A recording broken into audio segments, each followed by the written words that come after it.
So inside the nozzle there are, so this is the cavity inside the nozzle where the hole actually happens, right? And some work was done on getting the right shape of that cavity, because in previous generations of nozzles there was stagnation points. With the stagnation you can start trapping air bubbles in there, or with absence of flow you can start growing bacteria in there, and then something there and it all goes out. And that's a risk of contamination, right? So that's why compared to 3D nozzle, they made it round so there are no corners where something can get stuck. And I think this here, 1, 2, and 3, that's actually the second mesh. That's this part right here. So it's not all around the nozzle. It's in 1, 2, 3. So when you look at pictures like that, remember that this is a cross section, and it's more, this cavity is more like a ring that goes around.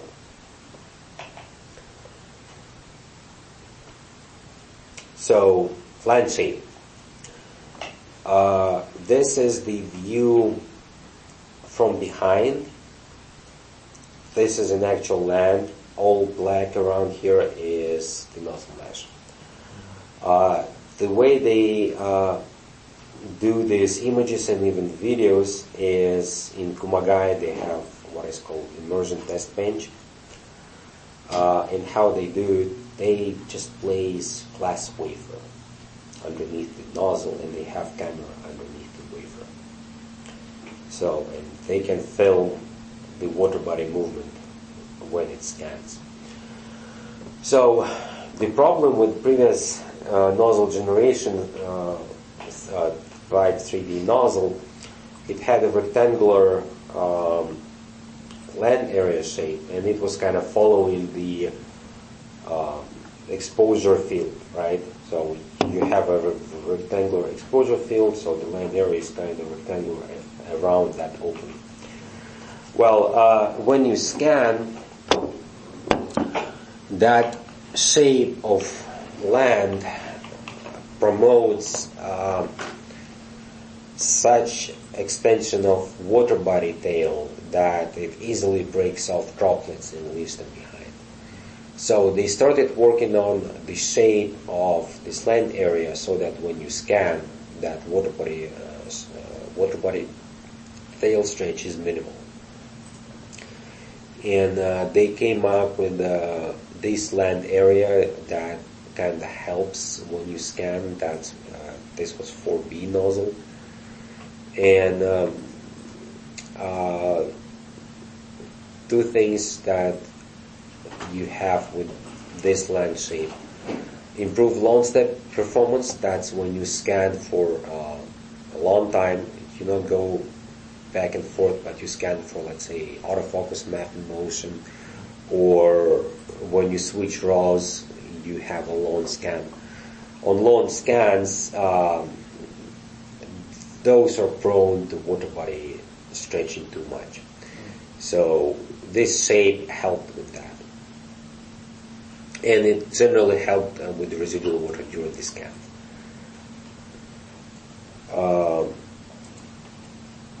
So that was 4B. Now in 5B1 nozzle, I was showing you one of those pictures, right? It's also more like diamond shape, we call it. The 4B3 nozzle also tried diamond shape, but something was wrong and it was not successful, so they had to do the whole new generation of the nozzle, pretty much start working almost from scratch.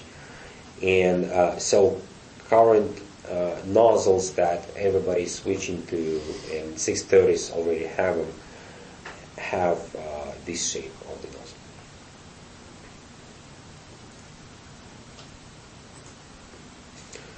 So with the TCP, you guys know what TCP is, right? Tabor center plate or Tabor cover plate? One of those. Maybe you're right. Maybe it's center plate. Center plate.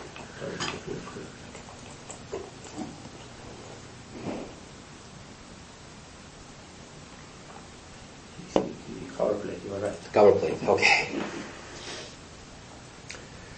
So, let me see if we don't have a good image of it. Actually, in wafer table. So, TCP is right here. You needed to have the same level with the wafer. And it has some openings for some measurement, but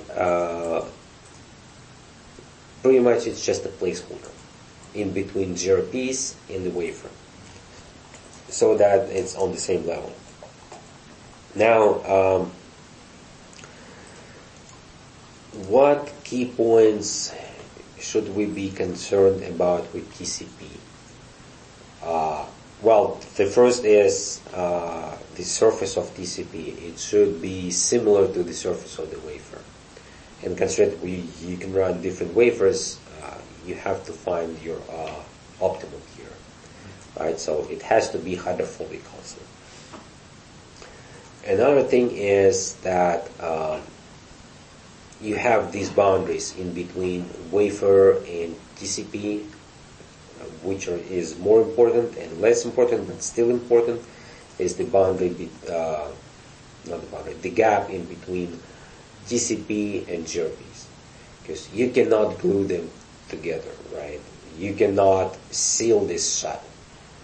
You have to place wafers really fast and remove them really fast for production on industrial scale.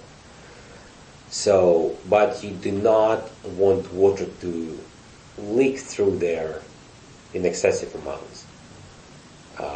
And if it leaks, you want to have effective means of removing it. So, which means that the shape of this edge is very critical, right? So, this is kind of a representation of the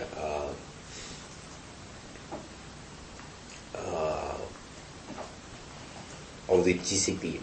So this is the edge towards the wafer, this is the edge towards the GRP, this is the top coat, the top side, the bottom side. So initially on the 610s they just have rectangular shape, nothing fancy. They try to play with thickness of it. Then they try to do what is called knife edge on 610s, and TCPs also change really quickly. They constantly come up with the new ones. If I was to keep up all the presentation training material with all the TCPs that we have introduced, I wouldn't be able to do anything else because it would be constantly updating stuff. Lots of different presentations with new stuff. So, but basically what they did, they started playing with the shape of the edge on TCP. And let's see what's this for. Countermeasure for water leaking on the wafer, residual water defects. Intel was disappointed with the eccentric TCP,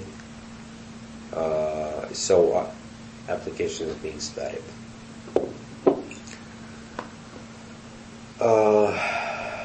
That's this guy. At some point they did this knife edge on both ends. Then they came up with shark teeth that is knife edge, but selective, not everywhere. So it's more like teeth, and it's made to inhibit water leakage, which is the countermeasure for residual water and water leakage and defects.